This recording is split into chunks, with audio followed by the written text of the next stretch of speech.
pessoal, bem-vindos a mais um vídeo do canal Land.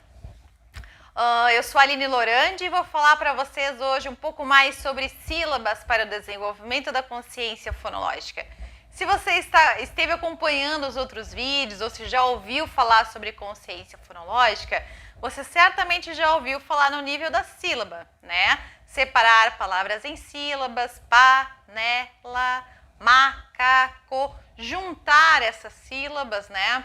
Identificar sílabas iguais, né? Que palavras começam com me? Que palavras começam com có? Né? Isso são sílabas, certo? Mas aí a gente ouve, trabalhar com sílabas, mas todas as sílabas são iguais? Então, no vídeo de hoje eu vim falar para vocês que não, as sílabas não são todas iguais, isso é fundamental para o professor que trabalha com consciência fonológica, seja no nível da educação infantil, né? Seja no nível das crianças que estão se alfabetizando, e isso vale também para a escrita, as sílabas não são todas iguais. Tem sílabas que são mais fáceis e outras que são mais complexas, certo? Então, as sílabas no português, em geral, elas têm a estrutura CV, consoante, vogal. Essa sílaba é super simples, as crianças aprendem ela facilmente e também aprendem a escrever essa sílaba facilmente. Então, elas conseguem tranquilamente separar palavras que tenham sílabas do tipo CV, certo? Nós temos sílabas formadas só por uma vogal também, né? Então, como é que é a estrutura de uma sílaba no português? Ela é sempre composta por um núcleo que é uma vogal. Então, no português, o núcleo da sílaba vai ser sempre uma vogal.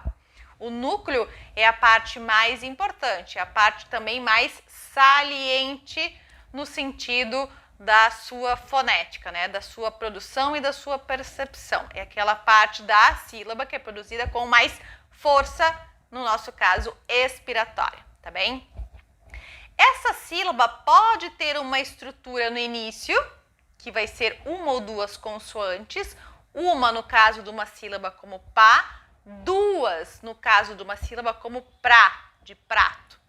E também pode ter algum som depois desse núcleo. E aí nós vamos ter sílabas que são mais complexas. Tanto quanto nós temos duas consoantes no início, quando nós temos duas consoantes ou uma consoante depois do núcleo, que é a vogal. Então, a palavra como por, de porta, vai ser uma sílaba mais complexa do que o tá, que é a sílaba final de porta. Uma sílaba como prá de prato ou plá de planeta vai ser mais difícil que o pá de panela. Então, quando nós estamos trabalhando com consciência fonológica ou com escrita de sílabas, nós temos de ter isso em consideração. Então, assim como na aquisição da linguagem, as crianças primeiro falam sílabas simples do tipo vogal ou consoante vogal, também para brincar a gente precisa levar isso em consideração. Tanto para brincar de consciência fonológica no nível da oralidade, quanto para pedir que ela escreva sílabas, certo? Então, sempre começar por sílabas compostas por vogais ou consoante vogal, para depois introduzir sílabas do tipo duas consoantes mais vogal, ou vogal e consoante, vogal e duas consoantes, consoante, vogal mais consoante, né? E por aí vai crescendo os níveis de complexidade.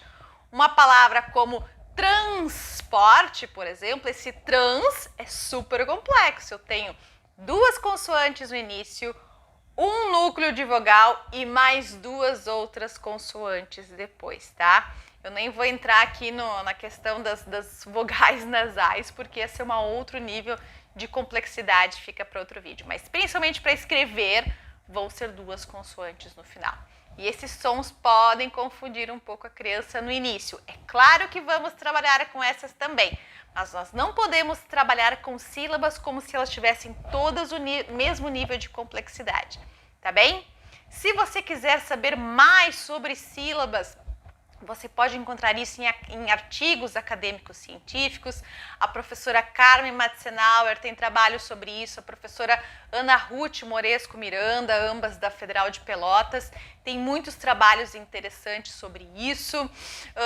Tem um material produzido também pelas professoras lá da Federal de Santa Catarina, a Isabel Seara, a Cristiane Lazarotto Volcão, também tem materiais bem interessantes e bem tranquilos de a gente entender sobre as dificuldades de sílaba.